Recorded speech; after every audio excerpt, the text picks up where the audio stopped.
नमस्कार। आप सभी का स्वागत है अभ्यास एग्री एकेडमी के यूट्यूब चैनल में। और मैं आपका दोस्त गिरिराज।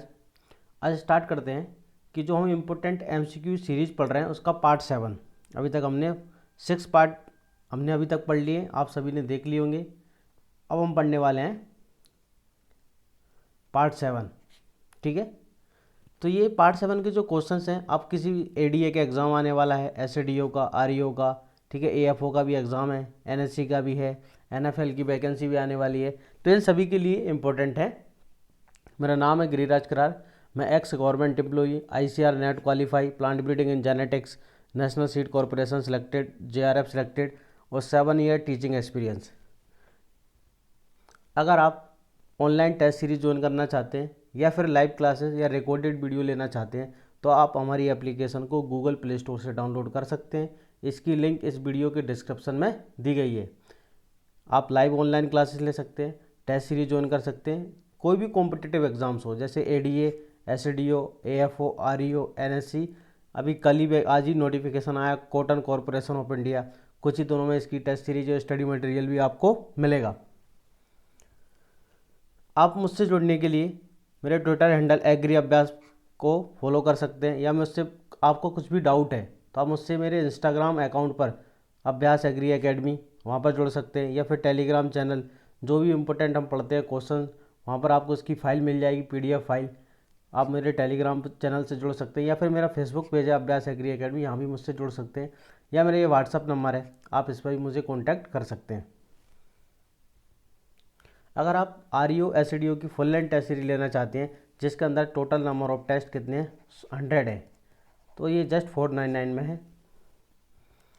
दोस्तों ये ऑफ़र है, आज ही स्टार्ट हुआ है। एसडीओ आरईओ के लिए ये ऑफ़र है 25 दिसंबर तक। ये ऑफ़र 25 दिसंबर तक है। आप आरईओ एसडीओ का कंप्लीट स्टडी पैकेज जिसके अंदर सभी सब्जेक्ट के recorded video, complete study material, Hindi English, आप सिर्फ 1500 रुपये में परचेस कर सकते हैं। इसके लिए आप हमारी एप्लीकेशन को डाउनलोड करें। तो स्टार्ट करते हैं। पहला क्वेश्चन है गेहूं का जीनोम क्या है? Genome of wheat. तो दोस्तों गेहूं का जो जीनोम है क्या होता है? ए बी डी होता है। याद रखना गेहूं का जीनोम क्या होता है? A B D. ये आपको कैसे आया ये अभी हम यहाँ पर मैं आपको समझा नहीं सकता, क्योंकि इसके लिए हमको क्रॉसिंग पढ़ना पड़ेगी कि व्हीट का ओरिजिन कैसे हुआ है। दोस्तों व्हीट का जो ओरिजिन हुआ है टिक्टिकम टर्जिडियम का क्रॉस एक अननोन स्पीसीज हुआ है, फिर टिक्टिकम टाउची बना, फिर इस प्रकार से क्या क्रॉसिंग होके जो टिक्टिकम एस्टिवम है, ठीक है, टिक्टिकम एस्टिवम है। तो टिक्टिकम एस्टिवम जो है ये क्या है? नेचुरल, आप ये जरूर याद रखना, ये क्या है? नेचुरल एलोपोलिप्लोइड है। टिक्टिकम क्या है? नेचुरल एलोपोलिप्लोइड है, जिसका जीनोम होता है AA, BB और D, या फिर इसको शॉर्ट फॉर्म में लिखा जाता है ABD। ठीक है, तो आपको याद रखना है। तो व्हीट का जो जीनोम होता है इसका करेक्ट आंसर है ABD। नेक्स्ट क्वेश्चन की ओर चलते हैं। दोस्तों क्वेश्चन में पूछा गया है मूंगफली और जो भी अन्य फसलें, धान्य फसलें में एस्परजिलस फ्लेवस से कौन सा माइटोटॉक्सिन उत्पन्न होता है? A mycotoxin produced by aspergillus flavus strain when growing on groundnut and cereals. तो आपको पता है कि मूंगफली में भंडारण के बाद अगर मॉइस्चर ज़्यादा होता है तो वहाँ पर फंगस, कौन सी fungus? Aspergillus flavus. Aspergillus flavus, इस फंगस से क्या होता है? एक माइटोटॉक्सिन जिसका नाम होता है एप्लाटॉक्सिन। क्या होता है? एप्लाटॉक्सिन उत्पन्न होता है, जो कि एक प्रकार का क्या होता है? कार्सिनोजेनिक। क्या होता है? कार्सिनोजेनिक होता है। कार्सिनोजेनिक का मतलब होता है कि कैंसर उत्पन्न करने वाला कारक। क्या होता है दोस्तों? कैंसर उत्पन्न करने वाला कारक होता है, इससे कैंसर भी हो सकती है। तो एस्परजिलस फ्लेवस से कौन सा? एप्लाटॉक्सिन नाम का माइटोटॉक्सिक प्रोड्यूस होता है। क्वेश्चन नंबर 3 है ऐसा बीज क्या कहलाता है जिसमें पूर्ण विकसित भ्रूणपोष या परिभ्रूणपोष उपस्थित हो? तो दोस्तों a seed having a well developed endosperm और पेरिस्पर्म इट इज कॉल्ड। तो क्या होता है? इस सीड को हम कहते हैं एल्ब्यूमिनस सीड। क्या कहते हैं दोस्तों? इसका करेक्ट आंसर है एल्ब्यूमिनस सीड, या फिर इसको हम कह सकते हैं एंडोस्पर्मिक सीड। क्या कहते हैं? एंडोस्पर्मिक भी कह सकते हैं। ठीक है, याद रखना, इसे क्या कह सकते हैं हम? एंडोस्पर्मिक। क्वेश्चन में पूछना चाह रहा है कि उस बीज को क्या कहते हैं? सीड को जिसमें मैच्योरिटी स्टेज पर, जिसमें परिपक्वता स्टेज पर अगर एंडोस्पर्म प्रेजेंट है, ठीक है, अगर उसमें भ्रूणपोष उपस्थित होता है, अगर उस सीड में मैच्योरिटी कंडीशन पर अगर एंडोस्पर्म उपस्थित है तो उस सीड को हम क्या कहते हैं, तो उस सीड को दोस्तों क्या कहते हैं, एंडोस्पर्मिक कहते हैं, या फिर उसका दूसरा नाम होता है एल्ब्यूमिनस सीड। इसके उदाहरण पेपर में पूछे जाते हैं, डाइकोट और मोनोकोट दोनों में होते हैं, dicot endospermic, dicot non endospermic, ठीक है ना। तो आपको एग्जाम्पल याद रखना है इनके। क्वेश्चन नंबर 4 है, the layer from which hydrolytic enzymes in germinating cereals grain start form. धान्य फसलों में बीज में किस परत से जल अपघटनीय एंजाइम उपस्थित होते हैं। तो जो सीरियल क्रॉप्स होती हैं दोस्तों, सीरियल क्रॉप में जो सीड होता है, तो सीड में एक लेयर होती है, ठीक है, सीड में क्या होती है, एक लेयर होती है जिसका नाम होता है एलिरोन लेयर। क्या होती है, एलिरोन लेयर होती है, क्लियर है, एलिरोन लेयर होती है। तो इस एलिरोन लेयर से क्या होता है, हाइड्रोलाइटिक एंजाइम्स का जल अपघटन चालू होता है। तो इसका करेक्ट आंसर एलिरोन लेयर होती है। क्वेश्चन नंबर 5 है, विभिन्न पादपों पर द्विलिंगी पुष्प के साथ नर पुष्प का उपस्थित होना क्या कहलाता है। The presence of male flower in addition to the bisexual flowers on different plant it is called. तो दोस्तों इसे हम कहते हैं एंड्रोडायोसिस। मतलब ये जो प्लांट है ये, ठीक है, एक प्लांट पर क्या होना दोस्तों, मेल फ्लावर, क्या है, मेल फ्लावर्स, ठीक है। दूसरे प्लांट पर क्या है, बाइसेक्सुअल फ्लावर, क्या है, बाइसेक्सुअल फ्लावर। बाइसेक्सुअल का मतलब होता है दोस्तों कि इसके अंदर मेल और फीमेल दोनों है, क्या है, मेल और फीमेल दोनों होते हैं। मेल फीमेल का दोनों का मतलब क्या है कि पुंकेसर, ठीक है ना, और स्त्री केसर, पुंकेसर और स्त्री केसर, इनको हम इंग्लिश में कहते हैं स्टेमन्स, और इन्हें क्या कहते हैं, पिस्टिल। अगर ये दोनों उपस्थित हैं एक फ्लावर के अंदर तो इस फ्लावर को क्या बोलते हैं, हम बाइसेक्सुअल कहते हैं। अगर सिर्फ मेल है तो इस कंडीशन को बोला जाता है एंड्रो, क्या कहते हैं उसे हम, एंड्रोडायोसियस। क्या कहते हैं, एंड्रोडायोसियस। ये आपने पढ़ा होगा कहाँ पर, पपाया के अंदर, पपीता में गायनोडायोसियस आपने पढ़ा होगा, गायनोडायोसियस वैरायटी पढ़ा होगा वहाँ पर। तो वहाँ पर मेल की जगह क्या होता है, फीमेल, मेल की जगह फीमेल होता है सिर्फ, और बाइसेक्सुअल फ्लावर होता है। तो पपीता में गायनोडायोसिस कंडीशन होती है, आपने पढ़ा होगा गायनोडायोसिस वैराइटीज। क्वेश्चन नंबर 6 है, कोशिका में अर्धसूत्री विभाजन के समय समजात गुणसूत्रों का जोड़ी न बन पाना, इसे हम क्या कहते हैं, lack of pairing of between homologous chromosome during meiosis is in a cell. अगर दोस्तों आपसे मैं एक क्वेश्चन पूछूं कि समजात गुणसूत्रों का होमोलोगस क्रोमोसोम्स का आपस में पेयरिंग करना क्या कहलाता है, तो इसे कहते हैं हम सिनोप्सिस या सिनेप्सिस। क्या कहते हैं, सिनेप्सिस कहते हैं, आपने पढ़ा होगा। लेकिन यहाँ पर पूछा गया है कि सिनेप्सिस ना हो पाना, ठीक है, अर्धसूत्री विभाजन में जोड़ी ना बना पाना, क्या लगा, पेयर ना बना पाना, तो इसे क्या बोलेंगे, ए सिनेप्सिस। अरे क्या बोलेंगे इसे, ए सिनेप्सिस बोलेंगे।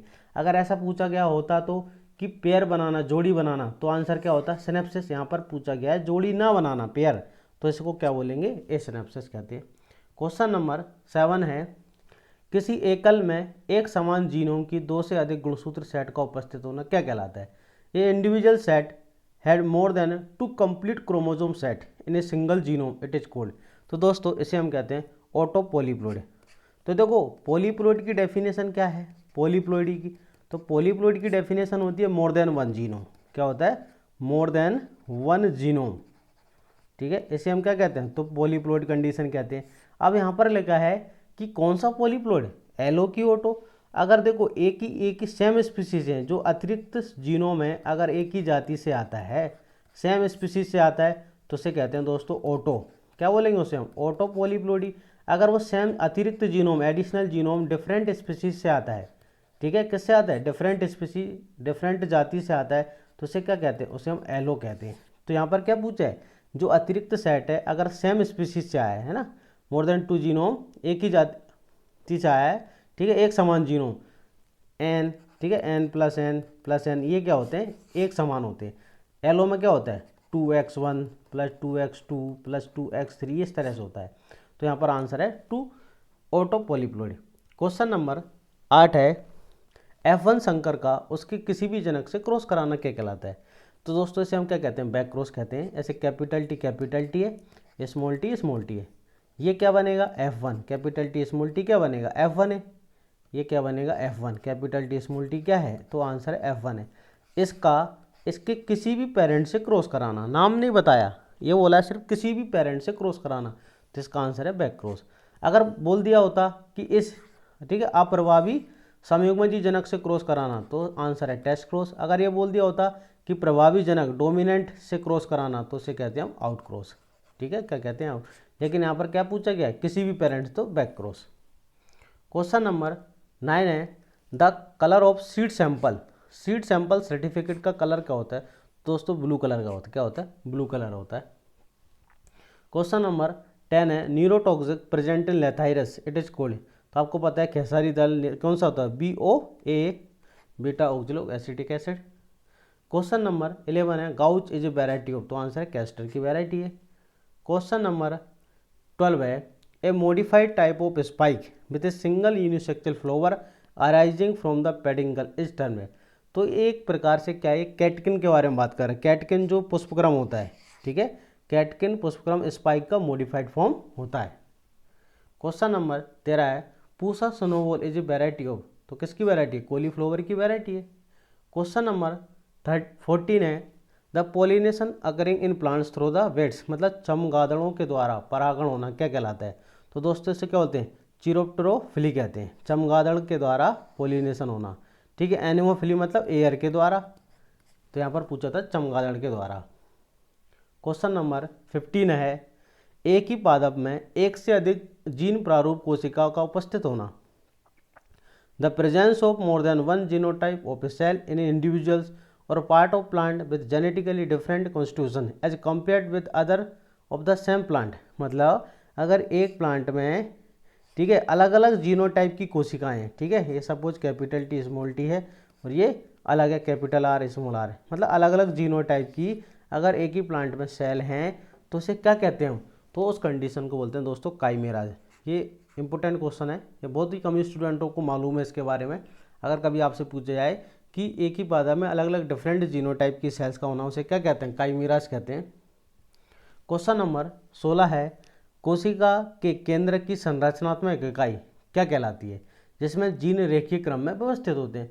The structural unit in the nucleus of a cell that carries genes in a linear order, तो इसे दोस्तों क्या कहते हैं, क्रोमोसोम कहते हैं। केंद्रक के अंदर आपको पता है ये कोशिका है, ये सेल है, ये न्यूक्लियस है, तो इसमें यहाँ पर होते हैं क्रोमोसोम।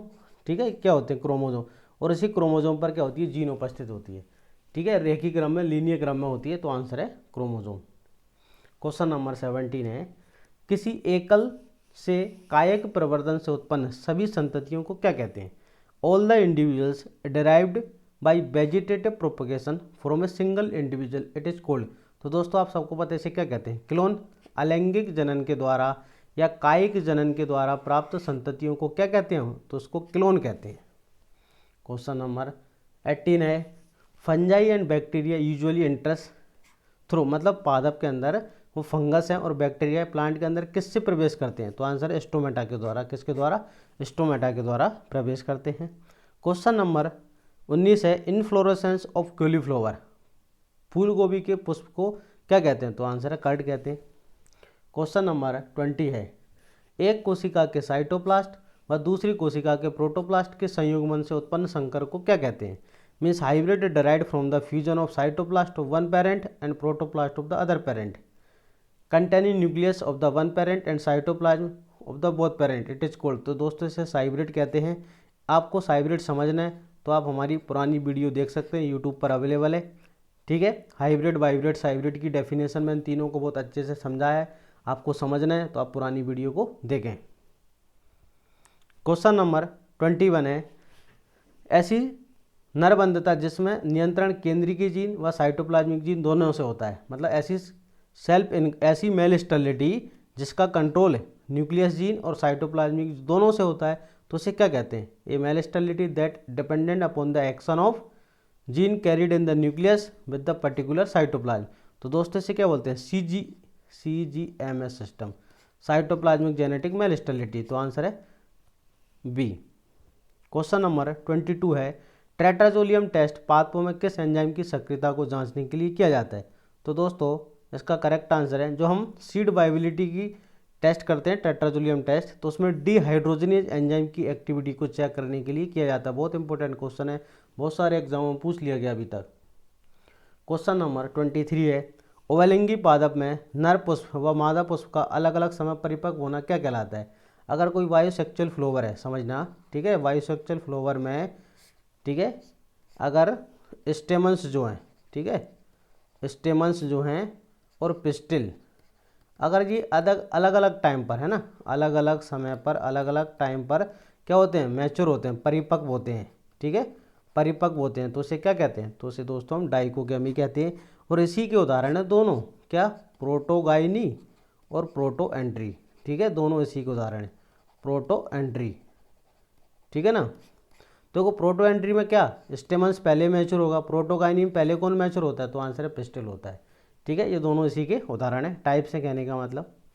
क्वेश्चन नंबर 24 है, बीज के भीतर कौन सी संरचना है जिसका निर्माण ध्रुवीय केंद्रक व सेकेंडरी मेल गैमेट के फ्यूजन से होता है, तो दोस्तों इसका करेक्ट आंसर है एंडोस्पर्म। अगर आपको ये क्वेश्चन समझ में नहीं आया, क्या पूछा गया है, ठीक है, क्वेश्चन में पूछा गया है कि ये जो एंडोस्पर्म, ठीक है, ये जो एम्ब्रोसैक होता है, ठीक है ना, तो यह इस तरह से होता है, इसके अंदर क्या होता है, ये एग सेल होती है, ये क्या होती है, एग सेल, ठीक है, एग सेल होती है। इधर से दो मेल गैमेट आते हैं, एक मेल गैमेट क्या होता है, इसके साथ जुड़ता है और दूसरा मेल गैमेट इसके साथ जुड़ता है, ये मिलके बनाते हैं 3n एंडोस्पर्म, ठीक है। मैंने आपको इतना समझा दिया है। अगर आप इसकी कंप्लीट वीडियो चाहिए आपको कि किस तरह से होता है, तो आप प्लांट ब्रीडिंग का रिप्रोडक्शन वाली वीडियो देखें, अवेलेबल हैं, आप उनको देख सकते हैं, बहुत अच्छे से समझ सकते हैं। क्वेश्चन नंबर 25 है, परांकुर, मूलांकुर, बीजपत्र किस संरचना में उपस्थित होते हैं। A miniature plant with consist of plumule, radicles and cotyledons, it is called, तो आंसर है एम्ब्रो, भ्रूण में उपस्थित होते हैं, किस में होते हैं, भ्रूण के अंदर उपस्थित होते हैं। क्वेश्चन नंबर 26 है, the solar radiation is measured by, तो आंसर है पायरोहेलियोमीटर के द्वारा मेजर करते हैं। क्वेश्चन नंबर 27 है, P F is a measure of, तो पी एफ से क्या मापते हैं हम, तो आंसर है सोइल मॉइस्चर को मेजर करते हैं। क्वेश्चन नंबर 28 है, राइजोबियम के द्वारा नाइट्रोजन स्थिरीकरण में कौन सा तत्व मदद करता है, the essential element required by the nitrogen fixation bacterium rhizobium, तो इसका करेक्ट आंसर होता है molybdenum. Nutrient tax by plant is reduce form, कौन कौन से जो न्यूट्रेंट हैं जिनको अपचयन रूप में प्लांट लेते हैं ना, तो आंसर है आयरन को और एमएन को किस फॉर्म में लेते हैं, रिड्यूस फॉर्म में एब्जॉर्ब करता है। क्वेश्चन नंबर 30 है, ए वैल्यू कंसेप्ट जो कि फ्राइड एंड डेन ने दिया था किस तत्व से संबंधित है, तो याद रखना फॉस्फोरस से, किससे संबंधित है, फॉस्फोरस से संबंधित है। क्वेश्चन नंबर 31 है, अम्लीय मृदा तथा लंबी अवधि वाली फसलों के लिए आदर्श फॉस्फेटिक उर्वरक कौन सा होता है, मतलब एसिडिक सॉइल के लिए आइडियल फॉस्फेटिक फर्टिलाइजर कौन सा होता है, तो आंसर है रॉक फॉस्फेट होता है, कौन सा होता है, रॉक फॉस्फेट होता है। क्वेश्चन नंबर 32 है, एग्रोस्टोलॉजी, तो आंसर है एग्रोलॉजी, एग्रोस्टोलॉजी किसके अध्ययन को कहते हैं, तो घासों के अध्ययन को कहते हैं। क्वेश्चन नंबर 33 है, C4 प्लांट्स की जैविक उपज C3 पादपों से अधिक होती है, क्योंकि C4 plants normally give more biological yield than C4, इसका कारण होता है कि C4 प्लांट में क्या होता है, लेस फोटो रेस्पिरेशन, जनरली उनके अंदर फोटो रेस्पिरेशन जो होता है, प्रकाश श्वसन अनुपस्थित होता है, ठीक है, क्या होता है, अनुपस्थित होता है, और इनमें प्रकाश श्वसन ज़्यादा होता है। इनमें क्या होता है, जो ईल्ड होती है, उत्पादकता, उसमें हानि होती है, ठीक है, ईल्ड में क्या होता है, लॉस होता है, किसके कारण, तो फोटो रेस्पिरेशन, तो C4 प्लांट का जो ईल्ड होती है वो ज़्यादा होती है, किसके कंपेयर में, C3 में, इसका कारण होता है लेस फोटो रेस्पिरेशन, कम प्रकाश श्वसन। क्वेश्चन नंबर 34 में पूछा गया है, a soil having pH less than 8.0, EC12 and SAR3, इस सोइल को हम किस कैटेगरीज में रखा जाएगा, तो दोस्तों इसका करेक्ट आंसर सैलाइन सोइल। जब भी आपको EC किसी भी सोइल की EC 4 से दिखती है, EC मतलब है सैलाइन, क्या है, EC सैलाइन, आ रहा समझ। और pH क्या होता है, कम, अगर EC ज़्यादा है तो pH क्या होगा, कम होता है, 8 से कम या 8.5 से कम होता है, याद रखना, तो आंसर है सैलाइन सोइल। क्वेश्चन नंबर 35 है, growing of 5 different crops with different canopy levels in a coconut west, ठीक है, फील्ड सिस्टम, तो जब हम अलग अलग हाइट की क्रॉप्स को लगाते हैं दोस्तों, ठीक है, तो इसे क्या कहते हैं, मल्टी स्टोरेड क्रॉपिंग कहते हैं, मल्टी लेयर्ड या मल्टी स्टोरेड क्रॉपिंग कहते हैं, बहुमंजिला खेती कहते हैं। क्वेश्चन नंबर 36 में पूछा गया है, हाइब्रिड क्या होते हैं, तो दोस्तों इसका करेक्ट आंसर एपोमेटिक हाइब्रिड होते हैं। तो मैंने आपको भी बोला था, आपको हाइब्रिड क्या होते हैं, ठीक है ना, हाइब्रिड क्या होते हैं और साइब्रिड क्या होता है, ठीक है। अगर आपको ये तीनों समझना है तो आप हमारा पुराना वीडियो देखें, अवेलेबल है, इसकी लिंक भी इस वीडियो के डिस्क्रिप्शन में दी गई है। क्वेश्चन नंबर 37 है IPS 1471, ये किसकी वैरायटी है? ये लास्ट जो पुराने एग्जाम पेपर्स में क्वेश्चन पूछा गया कि IPS 147 किसकी वैरायटी है, तो आंसर है कोडो मिलेट की है। क्वेश्चन नंबर 38 है नाइजर की सीड रेट कितनी होती है? राम तिल, ठीक है, राम तिल की बीज दर कितनी होती है? तो दोस्तों 5 से लेकर 8 kg पर हेक्टेयर होती है। क्वेश्चन नंबर 39 है निम्न में से कौन सा वायवीय और असहजीवी जीवाणु है? Which one of the following bacteria is aerobic और नॉन सिम्बायोटिक? देखो एजोस्पाइरिलम जो क्या होता है, तो आंसर है सिम्बायोटिक है। क्या होता है? सिम्बायोटिक। एजोटोबैक्टर ही दोस्तों इसका करेक्ट आंसर है। ये जो होता है एरोबिक होता है, वायवीय होता है, और क्या होता है ये सिम्बायोटिक या नॉन सिम्बायोटिक होता है। क्या होता है? नॉन सिम्बायोटिक लिखो या फिर क्या लिखो, ये सिम्बायोटिक, या फिर क्या लिख सकते हैं हम, फ्री लिविंग स्वतंत्र जीवी होता है। राइजोबियम आपको पता है क्या होता है? सिम्बायोटिक। क्लोस्ट्रिडियम दोस्तों एनारोबिक होता है। क्या होता है? एनारोबिक और नॉन सिम्बायोटिक होता है। लेकिन यहाँ पर क्या पूछा था? एरोबिक, तो इसका करेक्ट आंसर है एजोटोबैक्टर। क्वेश्चन नंबर 40 है bipolaris a micro herbicide is used against with the? Bipolaris एक माइक्रो हर्बिसाइड है, ये किस खरपतवार के लिए उपयोग किया जाता है? तो इसका करेक्ट आंसर है सोरगम हेलिपेंसी के अगेंस्ट में इसका यूज किया जाता है। क्वेश्चन नंबर 41 है लैंड इक्विवेलेंट रेशो LER का संबंध किससे होता है? तो आंसर इंटरक्रॉपिंग से। किससे होता है? इंटरक्रॉपिंग से होता है। क्वेश्चन नंबर 42 है पूसा वेदना is a variety of watermelon, ये क्रॉस किस किस के बीच का क्रॉस होती है? दोस्तों से टेट्रा 2 इंटू पूसा रसल के बीच क्रॉस होती है। क्वेश्चन नंबर 43 है पंथ उपहार किसकी एक किस्म, किसकी वैरायटी है? तो आंसर है मटर की एक वैरायटी होती है। क्वेश्चन नंबर 44 है which onion variety is suitable for kharif season? तो पूसा कल्याण जो है प्याज की खरीफ सीजन के लिए एक सुटेबल वैरायटी होती है। क्वेश्चन नंबर 45 है, बहुत इंपॉर्टेंट क्वेश्चन है, ठीक है, बहुत इंपॉर्टेंट है। क्या पूछा गया है? किसी क्षेत्र में सभी गन्ना उत्पादक अपने उत्पादन को एक ही फैक्ट्री में बेचते हैं, इस कंडीशन को क्या कहते हैं? देखो उत्पादक तो बहुत सारे हैं, ठीक है, उत्पादक मीन्स प्रोड्यूसर बहुत सारे हैं, ठीक है, लेकिन खरीदने वाला एक ही है। खरीदने वाला कौन है? एक ही फैक्ट्री है ना, खरीदने वाला फैक्ट्री एक ही है, तो मीन्स बायर्स जो है वो एक है। बायर्स कितना? एक है।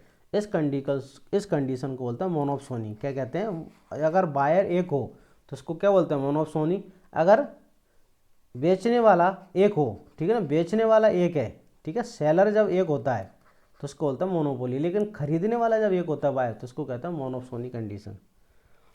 क्वेश्चन नंबर 46 है आइसोक्वांट कर्व के लिए निम्न में से कौन सा सही नहीं है? कौन सा कथन सही नहीं है आइसोक्वांट कर्व के लिए? तो दोस्तों आइसोक्वांट कर्व इस प्रकार से बनती है, अगर आपने कभी इकोनॉमिक्स में पढ़ा हो इनको, ठीक है, इस प्रकार से बनाई जाती है। तो जो फैक्टर रिलेशनशिप को दर्शाती है, सही है, ठीक है, ये एक दूसरे को कभी परिच्छेदन या इंटरसेक्ट नहीं करती, ठीक है। ये कॉनकेव टू ओरिजिन, ये गलत है। ये ओरिजिन में कैसी होती है? कॉन्वेक्स होती है, याद रखना, ओरिजिन में कैसी होती है? कॉन्वेक्स होती है, तो ये वाला ऑप्शन सी है, ये गलत है, ठीक है। ये एक दूसरे को आप देख सकते हैं एक दूसरे के ऊपर होती है, placed about the another represent, एक के ऊपर एक होती है, ठीक है। उत्पत्ति में याद रखना ये कॉन्वेक्स होती है, यहाँ पर दिया कॉनकेव। क्वेश्चन नंबर 47 में पूछा गया है निम्न में से कौन सा खेती का प्रकार नहीं है? Which one of the following is not a type of farming? तो देखो विशिष्ट प्रकार की खेती है, कलेक्टिव फार्मिंग, डाइवर्सिफाई, रेंचिंग, तो इसमें से जो बी है ये क्या है? खेती का प्रकार नहीं, ये क्या है? ये सिस्टम ऑफ फार्मिंग है। क्या है? सिस्टम ऑफ फार्मिंग है, ठीक है दोस्तों, ये क्या है? सिस्टम ऑफ फार्मिंग है। और ये तीनों टाइप है, स्पेशलाइज्ड, डाइवर्सिफाइड, रेंचिंग, ये क्या होते हैं? टाइप होते हैं। क्वेश्चन नंबर 48 है, बहुत इंपॉर्टेंट है, profit maximisation is objective of the which farming system? तो आंसर है कैपिटलिस्टिक फार्मिंग, पूंजीवादी खेती, जो कि मोदी सरकार अभी ये बिल लाना चाहती है। पूंजीवादी खेती है ना, पूंजीपति खेती है, पूंजीवादी खेती। इसका मेन उद्देश्य क्या होता है? अधिकतम लाभ प्राप्त करना, ठीक है, अधिकतम लाभ प्राप्त करना ही क्या होता है? इसका मेन उद्देश्य होता है। क्वेश्चन नंबर 49 है ओफरा बीमारी किस फसल से संबंधित है? ओफरा डिजीज इज मेनली अकर्स, तो आंसर किससे? तो पैडी, राइस की इंपॉर्टेंट बीमारी ओफरा डिजीज। क्वेश्चन नंबर 50 है फॉस्फोरस की गणना हेतु P2O5 को किससे गुणा किया जाता है? ठीक है, P2O5 को तो दोस्तों 0.44 से गणना, फॉस्फोरस अगर निकालना है आपको, ठीक है, इससे आपको मल्टीप्लाई करते हैं। तो इसका करेक्ट आंसर क्या है 4 दोस्तों, अगर आपने हमारे यूट्यूब चैनल को अभी तक सब्सक्राइब नहीं किया तो सबसे पहले आप सब्सक्राइब करें, बेल आइकन दबाएं और लाइक करें, और अपने फ्रेंड्स को भी बताएं कि यहाँ पर फ्री आपको 50 क्वेश्चन मिल रहे हैं और बहुत ही बेहतरीन अच्छे लेवल की। आपने अभी तक देखे होंगे जितनी भी आज 7वें नंबर का हमारा सीरीज था, 7वें नंबर का पार्ट था, अभी तक आपने क्वेश्चन देखे होंगे लेवल वाले क्वेश्चन हैं। तो आप इसको लाइक ज़रूर करें, कमेंट करें और बताएं कि क्वेश्चन कैसे हैं। अगर आप कोई सजेशन देना चाहते हैं कि पर्टिकुलर सब्जेक्ट के क्वेश्चन चाहते हैं तो वो भी मैं लेके आऊँगा, ठीक है। अगर आपको प्लांट ब्रीडिंग के क्वेश्चन चाहिए या फिर जेनेटिक्स के चाहिए, सीड टेक्नोलॉजी, फिजियोलॉजी, तो हम वो भी सीरीज स्टार्ट कर सकते हैं टॉपिक वाइज। तो आप मुझे बताएं। आई होप आप सभी को समझ आया होगा। थैंक यू, धन्यवाद।